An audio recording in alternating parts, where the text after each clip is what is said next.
উত্তরের জেলা পঞ্চগড়ে বইছে হিমেল হাওয়া। পাহাড় থেকে বয়ে আসা ঠান্ডা বাতাসে বাড়তে শুরু করেছে শীত।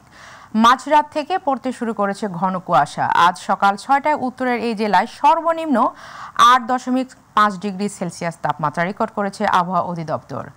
কুয়াশার কারণে ভোরবেলায় সব ধরনের যানবাহন হেডলাইট জ্বালিয়ে চলাচল করতে দেখা গেছে। শীত বাড়তে থাকায় বেড়ে গেছে শীতের কাপড় বিক্রিও। বিশেষ করে শিশুদের জন্য গরম কাপড় কিনছেন অভিভাবকরা। কয়েকদিন ধরে দিনে তাপমাত্রা স্বাভাবিক থাকলেও সন্ধ্যা নামলে হিমেল হাওয়ায় বেশ ঠান্ডা অনুভূত হচ্ছে। আবহাওয়া পরিবর্তনের সঙ্গে সঙ্গে বেড়েছে বিভিন্ন রোগ ব্যাধি। পঞ্চগড় আধুনিক সদর হাসপাতাল সহ বিভিন্ন স্বাস্থ্যকেন্দ্রে শিশু ও বয়স্করা সর্দি, কাশি, নিউমোনিয়া ও ডায়রিয়ায় আক্রান্ত হয়ে চিকিৎসা নিচ্ছেন।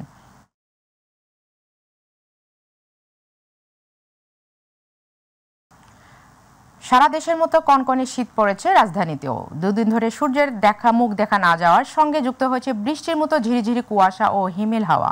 সব মিলিয়ে বিপর্যস্ত জনজীবন। আজ ভোর থেকে কুয়াশার চাদরে ঢাকা পুরো রাজধানী। বৃষ্টির মতো ঝিরিঝিরি কুয়াশায় ভিজে গেছে রাস্তাঘাট, আর যানবাহনগুলোকে হেডলাইট জ্বালিয়ে চলাচল করতে হচ্ছে। সকাল 7:45টাও সূর্যের দেখা পাওয়া যায়নি। ছুটির দিন হয় রাস্তাঘাটে মানুষের আনাগোনা তুলনামূলক কম।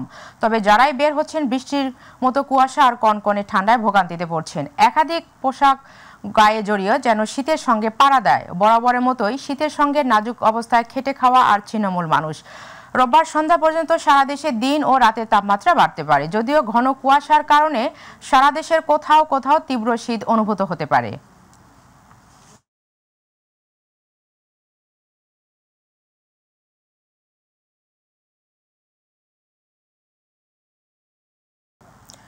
রাজধানী ঢাকায়ও সূর্যের দেখা নেই গতকাল থেকেই। আজ সকাল থেকে ঘন কুয়াশায় ঢেকে আছে চারপাশ। রাজধানীর আবহাওয়া পরিস্থিতি জানতে সরাসরি যাচ্ছি সহকর্মী SM তানভীরের কাছে। তানভীর, রাজধানীতে শীতের পরিস্থিতি কেমন দেখছেন আমাদের জানান।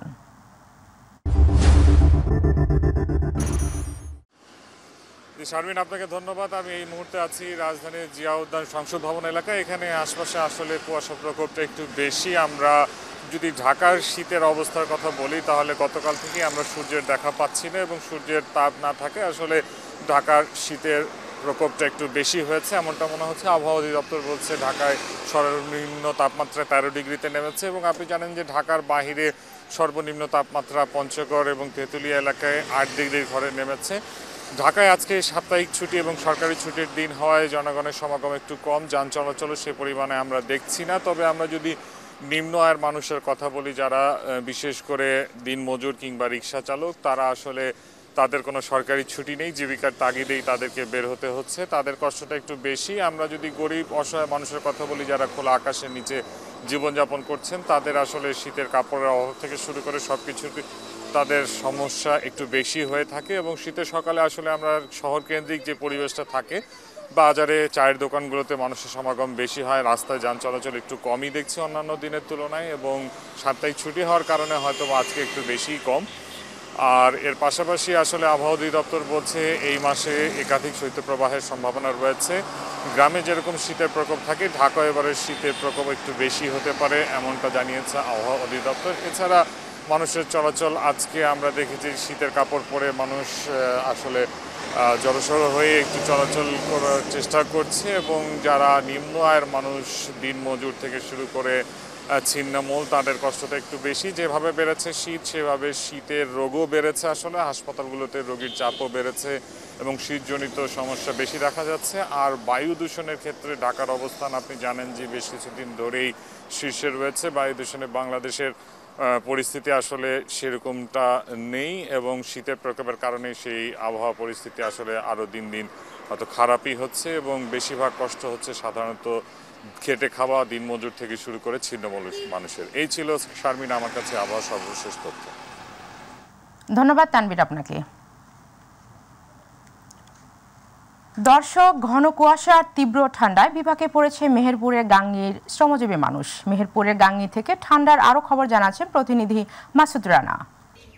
ধন্যবাদ আপনাকে। আপনি যেমনটি জানাচ্ছিলেন, আসলে আমি এই মুহূর্তে রয়েছি মেহেরপুরের গাংনী সীমান্তবর্তী উপজেলায়। আসলে এই জেলায় কিন্তু কয়েকদিন যাবৎ ধরে ঠান্ডার প্রকোপ একটু বেড়েছে এবং কর্মজীবী আসলে যে সকল মানুষ রয়েছে তারা কিন্তু খুব কষ্টের মধ্যে রয়েছে। আসলে যারা ক্ষেত খামারে কাজ করে তারা সবথেকে বিপাকে বেশি পড়েছে যে এই ঠান্ডার প্রকোপ বাড়ার কারণে।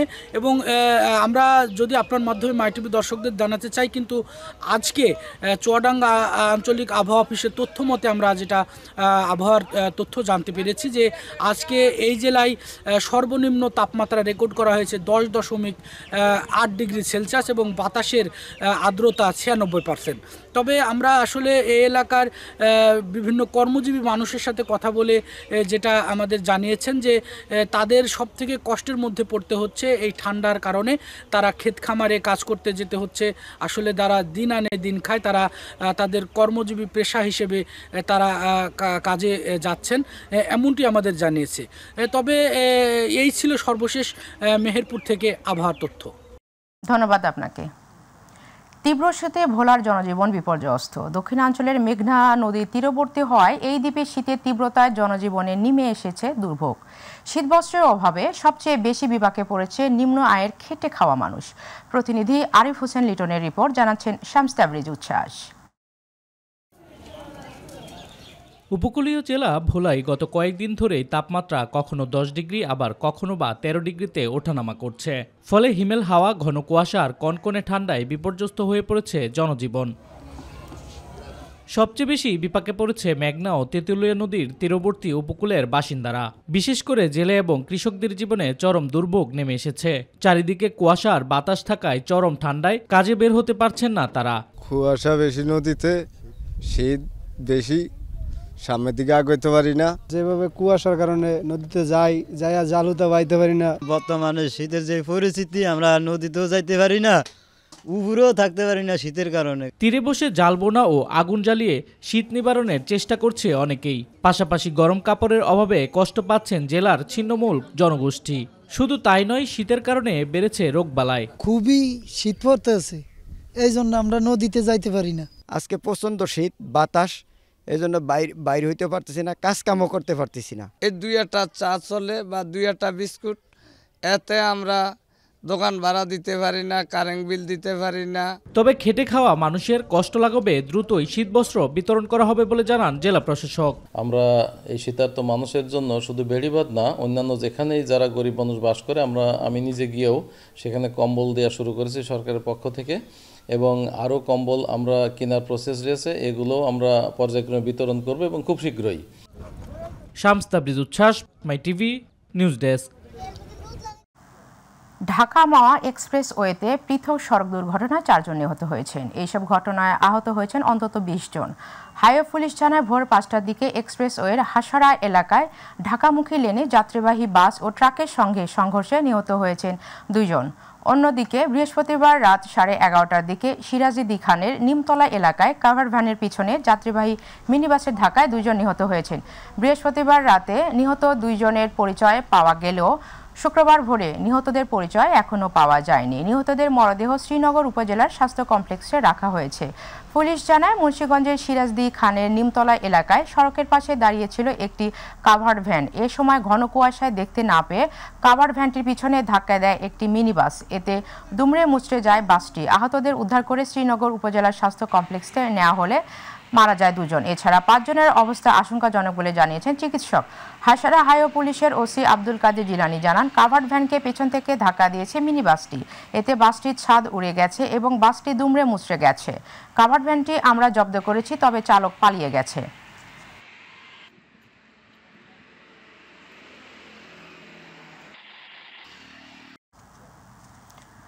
অবশেষে বাংলাদেশের জাতীয় কবির রাষ্ট্রীয় স্বীকৃতি পেলেন কাজী নজরুল ইসলাম। 1972 সালের 4 মে বাংলাদেশে আসার তারিখ থেকে তাকে বাংলাদেশের জাতীয় কবি ঘোষণা করে গেজেট প্রজ্ঞাপন প্রকাশ করা হয়েছে। রাষ্ট্রপতির আদেশক্রমে সংস্কৃতি বিষয়ক মন্ত্রণালয়ের সচিব মোহাম্মদ আতাউর রহমান স্বাক্ষরিত এক গেজেট প্রজ্ঞাপনে বলা হয়, গত ডিসেম্বরে উপদেষ্টা পরিষদের এক সভায় অনুমোদিত প্রস্তাব অনুযায়ী কবি কাজী নজরুল ইসলামকে বাংলাদেশের জাতীয় কবি ঘোষণা করা হয়েছে এবং এটি সকলের অবগতির জন্য গেজেট আকারে প্রকাশ করা হয়েছে। উল্লেখ্য, গত 5 ডিসেম্বর অনুষ্ঠিত উপদেষ্টা পরিষদের সভায় কবি কাজী নজরুল ইসলামকে জাতীয় কবি হিসাবে ঘোষণা করে গেজেট প্রকাশের প্রস্তাব অনুমোদন করা হয়।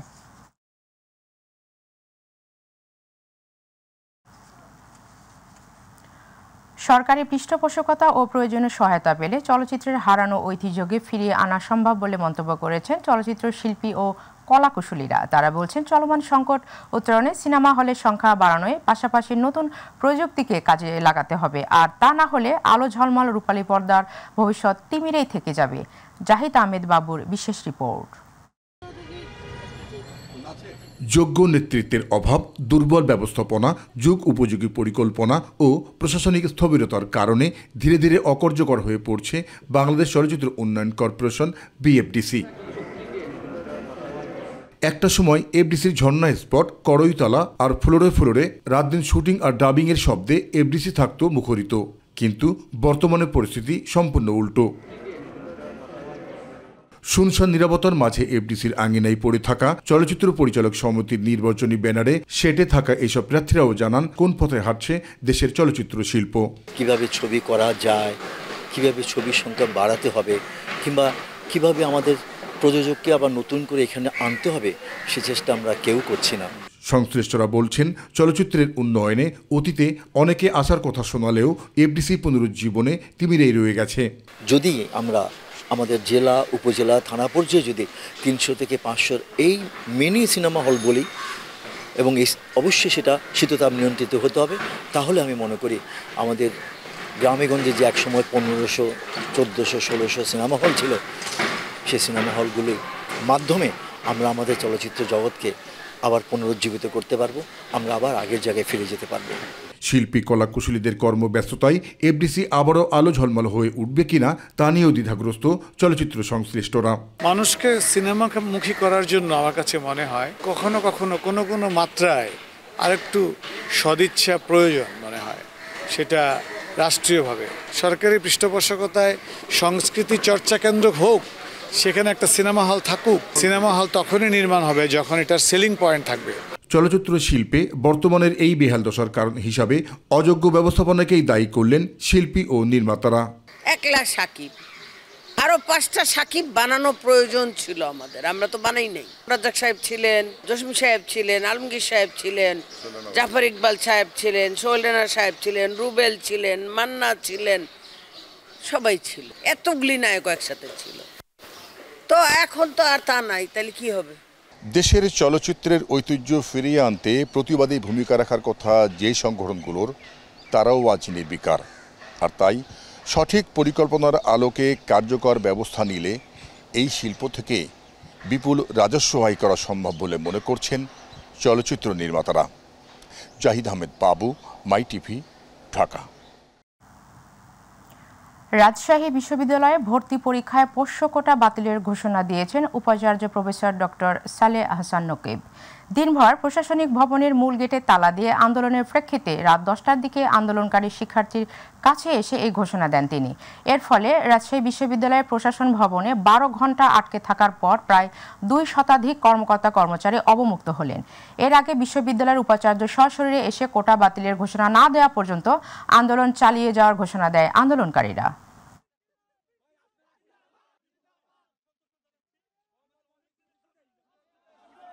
আমরা বিশ্বাস রাখতেছি মাননীয় উপাচার্যর উপর যে তিনি এই অবশ্যই এটা কার্যকর করবেন, এবং তিনি যেহেতু প্রতিশ্রুতি দিয়েছেন মিডিয়ার সবার সামনে। এটা পেছনে অনেকগুলো কারণ আছে। একটা হলো প্রকৃত সুশিক্ষায় শিক্ষিত না হওয়া, ব্যক্তি স্বার্থকে সামষ্টিক স্বার্থের উপরে মূল্য দেয়া, এবং সার্বিকভাবে আমি বলবো যে বিশ্ববিদ্যালয় সম্পর্কে যে কনসেপ্ট, সেই জায়গাটাতেই ঘাটতি থাকা। তো এগুলো সবকিছু মিলেই একটা সংকটময় মুহূর্ত তৈরি হয় এবং তৈরি হয়ে থাকে। 5ই আগস্টের পরে বাংলাদেশের যে প্রেক্ষিত, এই প্রেক্ষিত সম্পূর্ণ আলাদা।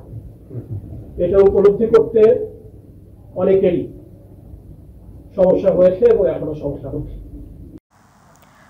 পাবনার ঈশ্বরদীর গার্লস স্কুল অ্যান্ড কলেজের অধ্যক্ষ ডক্টর আসলাম হোসাইনকে চাকরিচ্যুত করার ষড়যন্ত্রের অভিযোগ উঠেছে। ভুক্তভোগী অধ্যক্ষের অভিযোগ, দীর্ঘদিন ধরে এক শিক্ষিকার নেতৃত্বে তাকে হেনস্থার চেষ্টা করছে একটি স্বার্থান্বেষী মহল। শিক্ষার্থী অভিভাবকদের উস্কানি দিয়ে সেই সুযোগ কাজে লাগানোর চেষ্টায় মরিয়া অসাধু চক্রটি। প্রতিনিধি আলিফ হাসানের রিপোর্ট, জানাচ্ছেন শামস তাবরিজ উচ্ছ্বাস। আওয়ামী লীগ সরকারের পতনের পর দেশের বিভিন্ন শিক্ষা প্রতিষ্ঠানের প্রধানদের বিরুদ্ধে বিভিন্ন অভিযোগ তুলে পদত্যাগের দাবিতে আন্দোলনে নামেন শিক্ষার্থীরা। সেই সুযোগে পাবনার ঈশ্বরদীর গার্লস অ্যান্ড স্কুল কলেজের অধ্যক্ষ ডক্টর আসলাম হোসেনের পদত্যাগেরও নীলনকশা করে একটি মহল। শিক্ষার্থীদের বিভিন্নভাবে ভুল বুঝিয়ে অধ্যক্ষের বিরুদ্ধে উস্কানি দিয়ে আন্দোলনের মাধ্যমে তাকে পদত্যাগ করাতে বাধ্য করে। ওই শিক্ষা প্রতিষ্ঠানে এক শিক্ষিকার নেতৃত্বে কয়েকজন ছাত্রীকে দিয়ে অধ্যক্ষের বিরুদ্ধে লিখিত অভিযোগ করায় সংশ্লিষ্ট দপ্তরে। পরে অধ্যক্ষ আসলাম হোসেনকে সাময়িক বরখাস্তের পর গঠন করা হয় 4 সদস্যের তদন্ত কমিটি।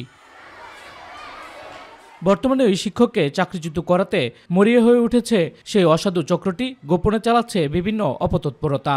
এক ছাত্রী জানিয়েছে, পিকনিকের টাকা ফেরত না দেয়ায় ক্ষিপ্ত হয়ে সেই অভিযোগ করেছে। শিক্ষার্থীর মায়ের কথায় উঠে আসে শিক্ষা প্রতিষ্ঠানের এক শিক্ষিকার নাম। আমার অভিযোগটা ইচ্ছা করে দেওয়া আছে, আমি নিজেই দিছি। সে অন্যদেরকে টাকা ফেরত দিছে, আমাকে টাকা ফেরত দেয়নি। আমি তারপরেও প্রোটেস্ট করছি যে এতদিন কেন আপনারা এর পিছনে সার খারাপ কিংবা ভালো কি এতদিন কেন করেননি, এখন আপনারা কেন এইগুলো করছেন। এই শিক্ষা প্রতিষ্ঠানের বর্তমান পরিস্থিতি আর পূর্বের প্রেক্ষাপট নিয়ে কথা হয় একাধিক অভিভাবক ও শিক্ষকদের সাথে।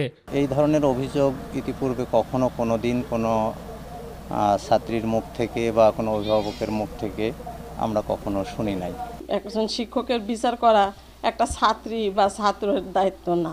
যতদূর জানি সে ভালো এবং ভালো শিক্ষক। অনৈতিক সুযোগ সুবিধা না পেয়ে তার বিরুদ্ধে একটি অসাধু চক্র ষড়যন্ত্রে লিপ্ত হয়েছে বলে দাবি অধ্যক্ষের। সাময়িক বরখাস্তেরও আনুষ্ঠানিকভাবে কোনো চিঠি পাননি বলে জানিয়েছেন তিনি। এই চক্র যখন টাকা পায়নি, তারা ছাত্রীদেরকে নানান রকম, এমনকি আমার পারিবারিক কিছু ছবি তুলে নিয়ে, ক্লোজ ছবি বা বিভিন্ন রকম ছবি, ব্যক্তিগত ছবি তুলে নিয়ে ছাত্রীদেরকে দেখায়, তাদেরকে উত্তেজিত করে। এদিকে কয়েকজন গণমাধ্যম কর্মী ওই শিক্ষা প্রতিষ্ঠানে গেলে তাদের সাথে চরম অসদাচরণ করে এক শিক্ষিকা। এ সময় সাংবাদিকদের নামে মামলারও হুমকি দেন তিনি।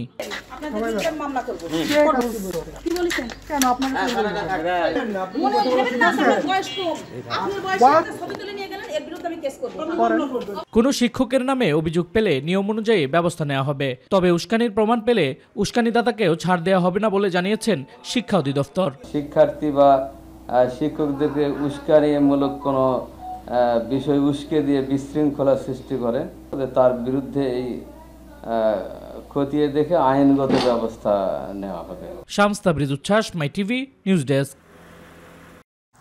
এবার আমাদের কৃষি।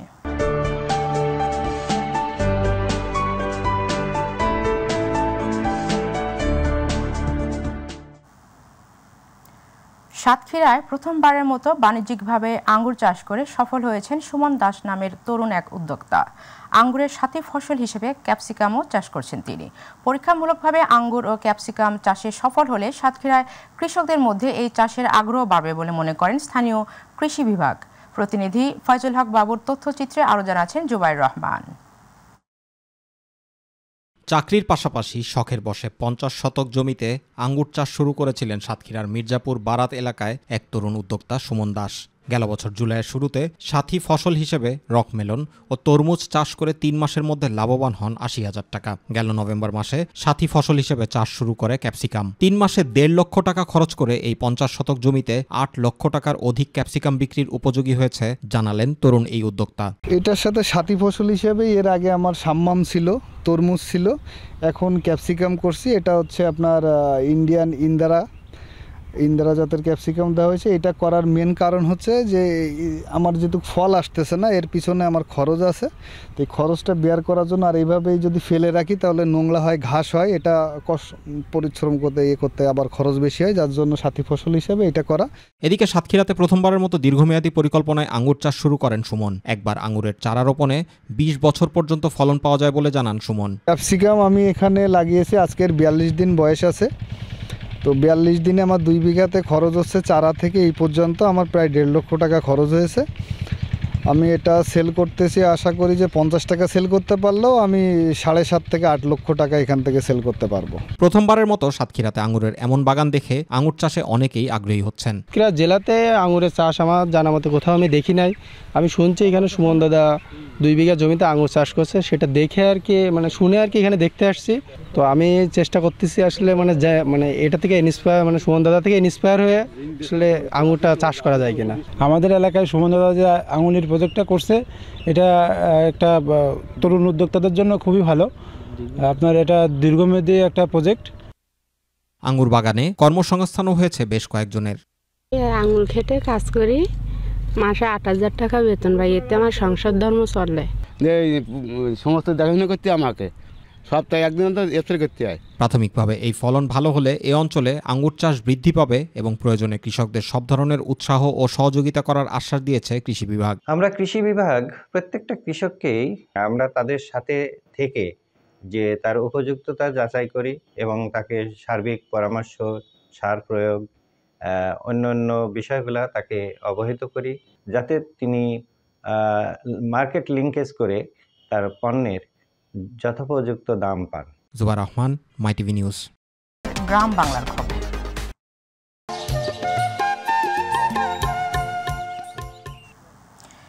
বেড়েছে শীতের তীব্রতা, সেই সাথে উত্তরের কনকনে হিমেল হাওয়ায় জবুথবু হয়ে পড়েছে জনজীবন। এই শীতে কিছুটা উষ্ণতা ফেরাতে টাঙ্গাইলের ঘাটাইলে প্রশাসনের পক্ষ থেকে বৃহস্পতিবার রাতে শীতার্তদের মাঝে শীতবস্ত্র কম্বল বিতরণ করা হয়েছে। ঘাটাইল উপজেলা দেউলাবাড়ি ইউনিয়নের রতন, বরিশ, নুরানিয়া ও হাফিজিয়া মাদ্রাসার শিক্ষার্থী ও এতিমদের এবং রাস্তার পথচারী অসহায় শীতার্তদের মাঝে সরকারের পক্ষ থেকে শীতবস্ত্র বিতরণ করেন ঘাটাইল উপজেলা নির্বাহী অফিসার মোসাম্মদ শারমিন ইসলাম।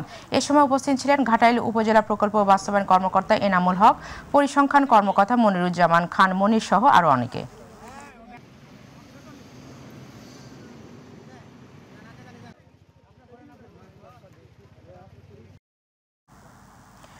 অবৈধভাবে সীমান্ত অতিক্রম করে বাংলাদেশে অনুপ্রবেশের দায়ে নান্টু বিশ্বাস ও সুবোধ বিশ্বাস নামে 2 ভারতীয় নাগরিককে আটক করেছে বিজিবি। বৃহস্পতিবার সুনামগঞ্জের দোয়ারা বাজার উপজেলার শ্যামেরগাঁও সীমান্ত এলাকা থেকে তাদের আটক করা হয়। এক সংবাদ বিজ্ঞপ্তির মাধ্যমে বিষয়টি নিশ্চিত করেছেন সিলেট ব্যাটালিয়নের অধিনায়ক লেফটেন্যান্ট কর্নেল মোহাম্মদ হাফিজুর রহমান। এদিকে অবৈধভাবে সীমান্ত অতিক্রমের দায়ে আটককৃত 2 ভারতীয় নাগরিককে সংশ্লিষ্ট থানায় হস্তান্তর করার কার্যক্রম চলছে বলেও জানান তিনি। চট্টগ্রামে তৃতীয়বারের মতো অনুষ্ঠিত হতে যাচ্ছে চট্টগ্রাম ফুল উৎসব। এ নিয়ে বৃহস্পতিবার ফৌজদারহাট ডিসি পার্কে সাংবাদিকদের সাথে মতবিনিময় করেন জেলা প্রশাসক। এ সময় সার্বিক প্রয়োজন পরিস্থিতি সম্পর্কে অবহিত করে তিনি বলেন, সুস্থ বিনোদনের জায়গায় পরিণত করতেও প্রকৃতি কোল ঘেঁষে 194 একরের এই জায়গাকে বেছে নেওয়া হয়েছে। এবারের মেলায় দেশি বিদেশি 130 প্রজাতির লক্ষাধিক ফুলের সমারোহ থাকছে।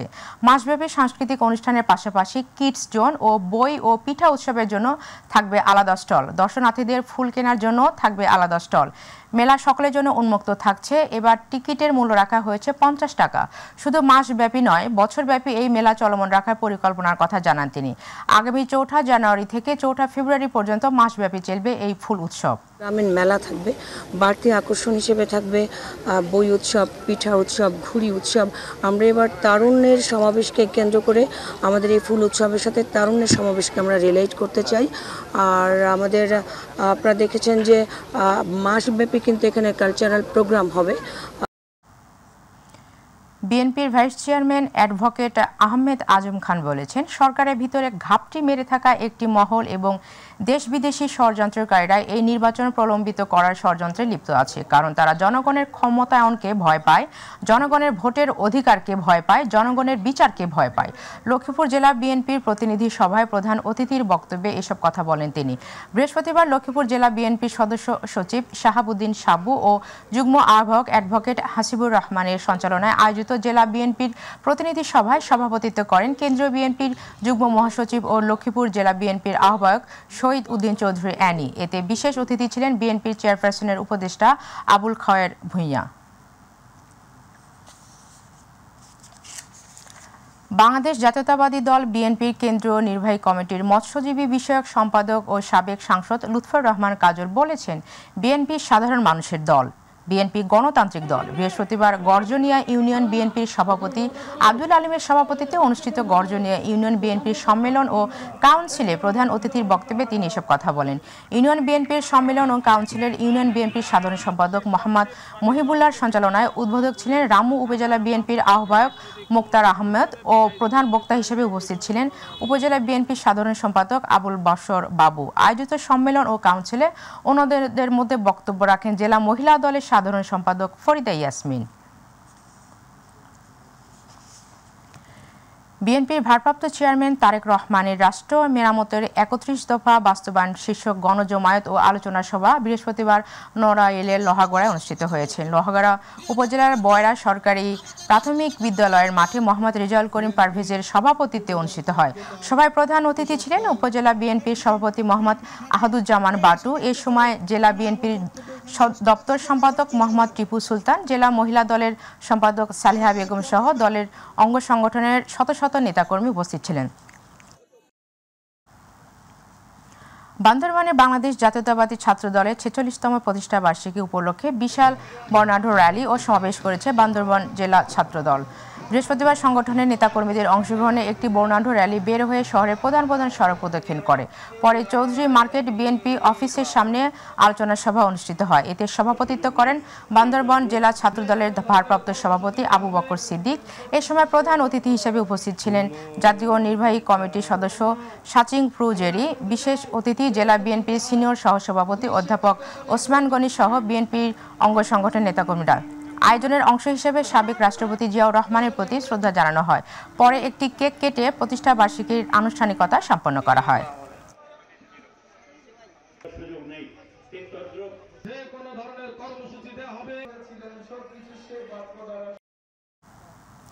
নেই পাশে যার সমাজ সেবা আছে তার, এই প্রতিপাদ্যকে সামনে রেখে সিরাজগঞ্জের বেলকুচিতে উপজেলা প্রশাসন ও উপজেলা সমাজসেবা কার্যালয়ের আয়োজনে র্যালি, ওয়াকাথন ও মুক্ত আড্ডা অনুষ্ঠিত হয়েছে। বৃহস্পতিবার জাতীয় সমাজসেবা দিবস উপলক্ষে বেলকুচি উপজেলা চত্বর থেকে র্যালিটি বের হয়ে শহরের প্রধান সড়ক প্রদক্ষিণ শেষে উপজেলা চত্বরে এসে শেষ হয় ওয়াকাথন ও মুক্ত আড্ডা অনুষ্ঠিত হয়। উপজেলা সমাজসেবা কর্মকর্তা দেবাশিস কুমার ঘোষের সঞ্চালনায় এ সময় উপস্থিত ছিলেন উপজেলা নির্বাহী কর্মকর্তা আফিয়া সুলতানা কেয়া, বেলকুচি সরকারি কলেজের অধ্যক্ষ মোহাম্মদ মুস্তাফিজুর রহমান, বেলকুচি প্রেস ক্লাবের সাধারণ সম্পাদক রেজাউল করিম, বৈষম্য বিরোধী ছাত্র সমাজের প্রতিনিধিবৃন্দ উপস্থিত ছিলেন। নেই পাশে যার সমাজ সেবা আছে তার, এই প্রতিপাদ্যকে সামনে রেখে রংপুরের পীরগঞ্জে জাতীয় সমাজসেবা দিবস পালিত হয়েছে। বৃহস্পতিবার উপজেলা সমাজসেবা অফিসের উদ্যোগে উপজেলা পরিষদ চত্বরে র্যালি, মুক্ত আড্ডা ও পুরস্কার বিতরণের মধ্য দিয়ে দিবসটি পালন করা হয়। এতে উপস্থিত ছিলেন উপজেলা নির্বাহী কর্মকর্তা খাদিজা বেগম, সহকারী কমিশনার তকিফ ফয়সাল তালুকদার, কৃষি কর্মকর্তা সাদেকুজ্জামান সরকার, পীরগঞ্জ থানার ভারপ্রাপ্ত কর্মকর্তা এম.এ. ফারুক সহ আরও অনেকে। এর আগে সকালে বর্ণাঢ্য র্যালি উপজেলার সদরের প্রধান সড়ক সমূহ প্রদক্ষিণ করে।